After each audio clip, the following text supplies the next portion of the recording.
Hello বন্ধুরা, আসসালামু আলাইকুম। ষষ্ঠ শ্রেণী বাংলা পৃষ্ঠা 94 এবং 95 খালি জায়গা কিভাবে পূরণ করতে হয় আমরা এখন তা দেখে নিব। এখানে বলা হয়েছে কবিতা বুঝি। শিক্ষকের নির্দেশ অনুযায়ী তোমার দলে ভাগ হও। আমার বাড়ি কবিতা কি বলা হয়েছে তা দলে আলোচনা করে বোঝার চেষ্টা করো। কোন দল কেমন বুঝতে পেরেছে তা যাচাই করার জন্য এক দল অপর দলকে প্রশ্ন করবে। এই জন্য আগেই দলে আলোচনা করে কাগজে প্রশ্নগুলো লিখে রাখবে। তোমরা অবশ্যই 2-3টি বা 4-5টি ক্লাস দল তৈরি করতে হবে। দল তৈরি করার পর এক দল অন্য দলকে এই কবিতা সম্পর্কে বলবে এবং প্রশ্ন করবে।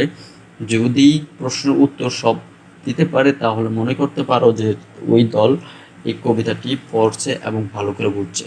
তো এখানে খালি করে বলছে বুঝে লিখি। আমার বাড়ি কবিতাটি পড়ে কি বুঝতে পারলে তা নিচে লেখো। আমার বাড়ি কবিতাটি থেকে পড়ে আমরা কি বুঝতে পারলাম সেই সম্পর্কে এখানে লিখব। তো এখানে বলা হয়েছে আমার বাড়ির কবিতায় কবি নিজের গ্রামের বাড়িতে প্রিয়জনকে নিমন্ত্রণ জানাচ্ছে। বন্ধু যদি কবির বাড়িতে বেড়াতে যায় তাহলে বন্ধুকে নানা সমাদর করবে। কবি তাকে শালিধানের চিড়ে, ভিন্ন ধানের খই, বাড়ির গাছের কবরীকলা এবং গামছা বাঁধা দই দিয়ে আপ্যায়ন করবে। কবিতায় প্রিয়জনের প্রতি ভালোবাসা মনোভাব ও অতিথি সৎকারে বাঙালি জীবনের সৌজন্য ফুটে উঠেছে।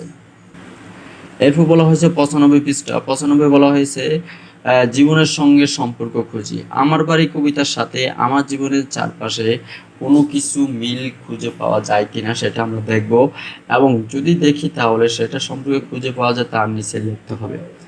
এখানে বলা হয়েছে কবিতার বন্ধুকে বাসায় দাওয়াত দিয়েছে, বন্ধুর জন্য নানা আয়োজন করেছেন। আমার জীবনে অনেক ঘটনার মধ্যে একটি ঘটনা, বন্ধু সে আমাকে একদিন তার জন্মদিনে দাওয়াত দিয়েছিল। সে আমার জন্য অনেক আয়োজন করেছিল, সকালের নাস্তা, ভাপা পিঠা, দুধ, চিতাই খেতে দিল। এরপর এভাবে তোমরা তোমাদের মতো করে সাজিয়ে নিতে পারো অথবা তোমরা এখান থেকে উঠিয়ে নিতে পারো। আমার চ্যানেলে যদি সাবস্ক্রাইব না করে থাকো তাহলে অবশ্যই সাবস্ক্রাইব করো, পাশে থাকা বেল আইকনটিতে অল ক্লিক করো, আর যদি করে থাকো তাহলে ধন্যবাদ।